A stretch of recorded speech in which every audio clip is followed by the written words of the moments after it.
Hi, this is Benjamin Hossack. I'm one of the founders of Foregenix, and today I'm going to take you through our April 2020 Global Website Security Update. Now, the aim of these updates is to provide the industry with the latest intelligence on threats that we're seeing in the e-commerce sector. And in the interest of keeping things tight, I've only got a few slides and I'll get through this in less than 10 minutes, so bear with me, please. For those who don't know who we are, Foregenix is a cybersecurity business with a very strong focus on the payment industry. Our team is global, and we support a diverse global client base. Now, before we get into the data, I want to draw your attention to the Visa announcement a couple of months ago on Magento 1. Support for Magento 1 ends in June 2020, and this could present the industry with a massive level of risk that's probably less well understood or quantified. And I'll dig into this over the next couple of slides, but there's something that we need to do as an industry to protect the e-commerce businesses out there. Now, what is WebScan? Well, WebScan is a technology that we've developed off the back of many years of forensic work, helping a huge number of hacked e-commerce websites to secure their online businesses and get back on their feet after a breach.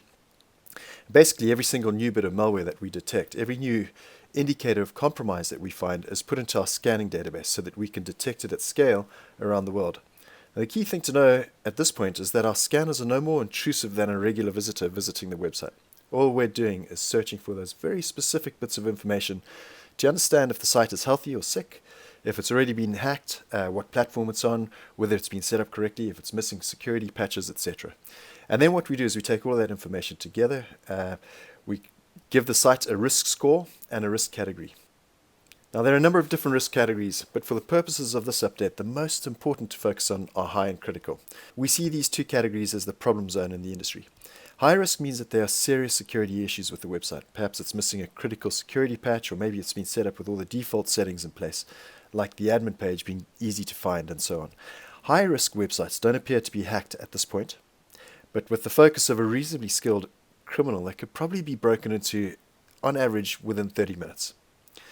Critical risk means that the site is hacked. It's hacked right now. It's losing payment card data at this very moment. Now, if you've got an e-commerce portfolio, these are the two categories that we believe present the highest risk to you.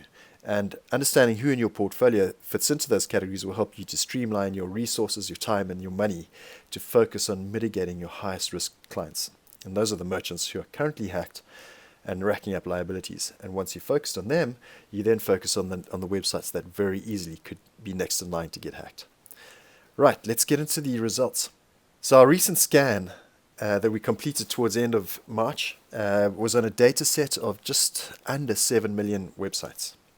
And what you can see is on the right-hand side is the distribution across the various technology platforms, WordPress being the most popular.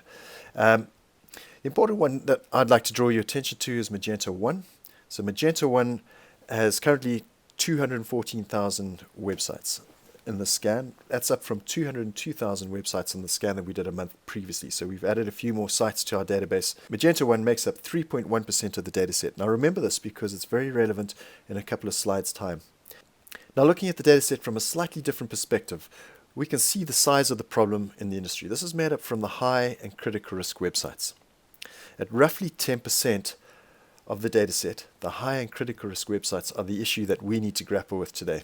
And interestingly, this percentage seems fairly consistent with the scans that we've been performing over the last couple of years. So roughly 10% of a portfolio is likely to fit into the high and critical risk categories. So bear that in mind if you've got a portfolio of e-commerce merchants and you're trying to work out what level of risk sits in your portfolio.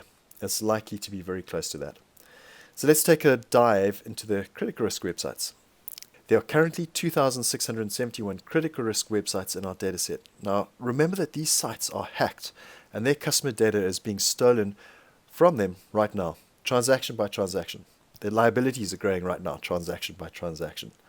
Now, drilling into the detail of the critical websites, you can see the actual numbers of each platform that have been hacked. Now, similar to the last couple of months, Magento 1 websites remain the hot target for criminals. The interesting fact here is that they made up 3.1% of our website database, the full data set. And here they make up 68% of the hacked websites. So 3.1% of the total number of websites, yet 68% of the hacked websites. So there's no question that they're getting targeted. I don't think we need any more evidence to understand that. Now, the reason why these websites are being targeted is not because of faults with the platform Magento. It's because the websites that are using these platforms, Magento, WordPress, OpenCart, all of those hacked sites, the websites that are using those platforms are not being maintained. They're not being kept up to date, and as a result, they're easy to hack. Now, the other thing that's quite interesting about this is the type of malware that's being used to steal this data. Now, if you look at the bar chart on the right, you can see skimmers make up the vast majority of the malware that we're seeing. Now, skimmers is a catch-all term for things like MageCart and the many other derivatives of malicious JavaScript code that we're seeing. Essentially, loaders could also be added to the skimmer family because they're simply loading skimming code from another malicious domain or hacked website. So when you add those two together, we're talking about easily 90% plus of the malware that we're detecting out there on websites at the moment being skimmer code. So this is the biggest risk out there. This is the malware that's being used across the vast majority of websites that are getting hacked. And these criminals are using it to very great effect around the world to steal payment data. I mentioned earlier that the websites in the high-risk category are generally really straightforward to hack. It would take on average probably about half an hour for a reasonably skilled attacker to break into them. And the reason I wanted to show you these numbers is because we have 202,000 Magento 1 websites in this category. I'm drawing your attention to this because, as I mentioned earlier, Magento 1 will be end-of-lifed in June 2020. This means that there will be no more security updates provided for the platform. So just looking at the sheer number of websites that are on Magento 1 right now that are currently high risk, I'm pretty concerned that we as an industry are about to see a serious number of breaches over the next few months. So Magento, the platform, is not the problem. In fact, if you're running a reasonably successful online business, you would have probably started with a platform like Wix or Shopify. And as you've grown, you've needed more functionality and more power to support the growth. Well, the leading platform to support this growth space over the last few years has been Magento. And Magento is a fantastic platform, but it also needs to be set up correctly and then kept up to date and maintained. It requires quite a bit more effort than the likes of Wix and Shopify, but that's part of the trade-off, I suppose, that you get when you want greater power and functionality.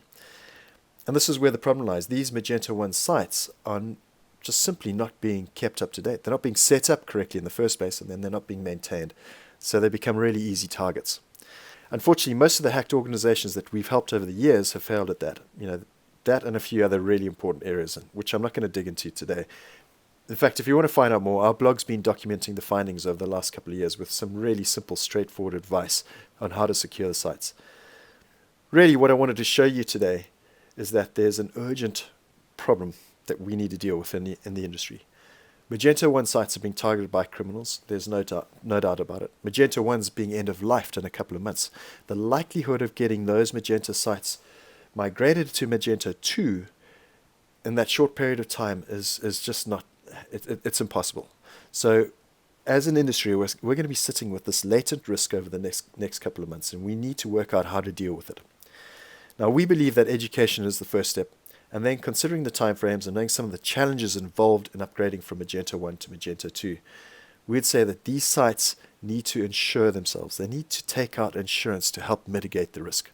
A lot of these sites will not have appropriate insurance in place. And secondly, they need to get security onto those sites because a lot of these sites are not running with any security in place. Now, if you're a website owner, and you're listening to me talking at the moment, and you're wondering how to get your site secured or how to get some insurance for your site, we're happy to help you. We do have a product that can help secure your site. It's a very good product. I'm not going to talk more about it. We do know insurance brokers out there who can help you get the right kind of insurance in place. So if you want help, we're very happy to direct you, make introductions, etc. Please just get in touch. So we'll be continuing to put out these updates over the next couple of months. If you're not yet a follower of our blog or newsletter, please sign up and we'll let you know when the next update's coming out.